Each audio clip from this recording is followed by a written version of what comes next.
Does dressing unprofessionally undermine your credibility, potentially? Well, let's find out. Your body language is fascinating. Is it? Well, I'm just quite shocked at what you're saying, just because I had a little look on your Twitter, and your Twitter profile is...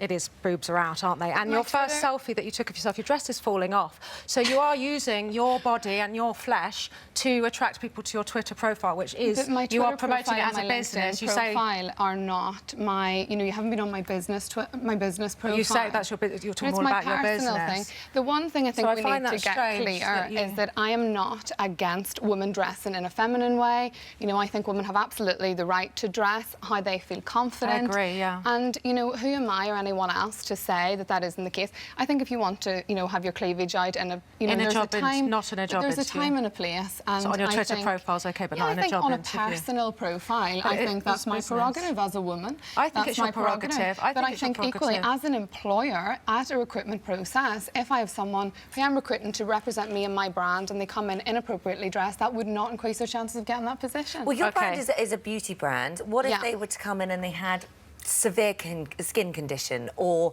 they had something that was unappealing to look at? No makeup, greasy hair. But that isn't a question of being unprofessional, but it's an image thing. I think the real issue here is sexual objectification of women. Should we be encouraging that? But it's in still your workplace? Okay, thanks. And men, because I've been guilty. I ran an educational project probably about a decade ago when I was about your age, and my friend and I were guilty of him. We had to find some people to work on the project with us, and we were guilty of choosing two really cute guys. And I didn't see that as sexist. There was a few people that wanted the job, and we thought they were gorgeous, and we chose them. Just as if I did what you did, and a George Clooney lookalike walked into the job interview, and a Gollum lookalike walked into the job interview, and let's say they've both got the same skills, I'm choosing George Clooney. I am. I don't see how... I think you'd be lying to yourself if you said that you weren't... That didn't affect you at all. How someone looks doesn't affect you at all. Because the trouble is, you may even do it subconsciously. I mean, and studies have proved that we judge people very quickly. You look straight at their face.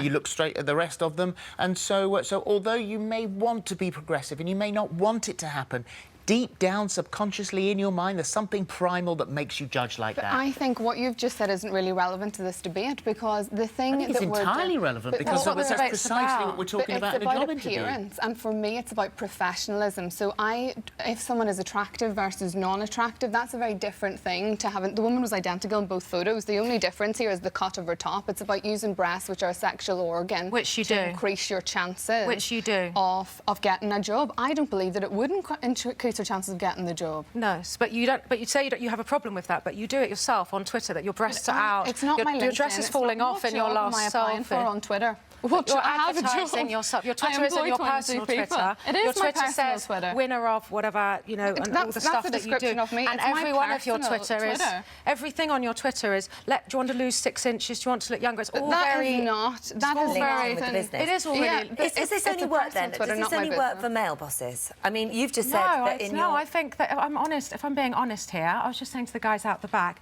I used to travel far to a dentist because he was gorgeous. He was absolutely gorgeous, and a gentleman out the back said he did the same. And you know, I do think I think you're being really unrealistic. You actually said that at one job interview you went as far as flirting with that person. What happens then when you get the job? But once you get the job, then what? Does that not make it a really awkward working relationship? No, I think that flirting. I think everyone flirts. I think everyone sort of is attracted to attractive people, and you flirt. And I think that's what we all do in the world. I mean, the world is quite a shallow world, and we are all quite, especially at the moment. You say you can't believe in 2016. 2016, every time I go on the internet, all I see is women duck-facing, and cleavage is out. And that seems to be the way that women are portraying themselves. I don't think men are making women go online, getting their boobs out and duck-facing it up. That's the world we live in. Yeah. Leah, wrongly or rightly. If you have these guys on a panel and you go in there and they're stupid enough to judge you like that, then sure, all you're doing is playing the game. You are playing the fools. I can only speak for myself, but I do think I speak for a lot of professional women when I say this as well. If I had been shortlisted shortlisted for a position based on the fact that I had wore sexually provocative attire to the job interview, which is what we're talking about. It's not an issue of being attractive or non-attractive. This is about sexually provocative attire. If I had been shortlisted on that basis, I would not want the job. I believe that every position that I've ever went to, I have been allocated based on my ability, based on my ability to perform in that role, and by being the best candidate for that position. And I would be ashamed of myself if I felt I'd flirted my way into a position. Surely totally confused by looking at your Twitter account. No, you keep talking about my Twitter account. What are you talking about? You're using your features very provocative. What are you talking about? I already have a job. Ladies, all of you, please stop. Not relevant at all. But we've done the Twitter account. We've mentioned that. Surely your point of view, and there'd be women watching here who'd be appalled and would say, well, thank you very much indeed. You're setting us back years. We've worked so hard for equality, and you're saying, get your boobs out, you get the job. No, I'm not saying that. But as a psychotherapist, it's a fact that men work with visual. They go off what they see. Women very often go off what they hear. So a man is a visual creature, and what he sees does affect how he thinks.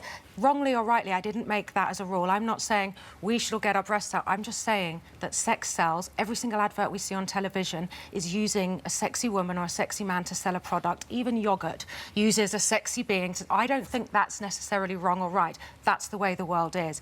And the world is run off sex, and that's not making men bad or women bad. That's who we are. We're animals. So if a young woman, a woman, is going in for a job interview today, and she's going to look in her wardrobe and she's going to decide what she should wear, and then this research, French as it may be, and as you say, there hasn't been a massive amount of sort of follow up on it, but it was a big piece of research.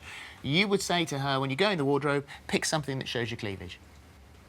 I don't think that's wrong to do that. And if it's going to get you the job, this is a dog-eat-dog world. If it's going to get you the job and you need a job, then wear what you're going to wear to get you the job. That's what I think. I don't think it's that much of a big deal. For more of the same, just click here. And don't forget, you can subscribe for even more of these amazing videos exclusive to our channel. But to go for your 13th, say, you've said to us that you're addicted to having babies. Yeah, I'm literally addicted to having babies. Can you not put that energy into looking after the ones that you've got? And that energy does go into that, but I can't help feeling broody.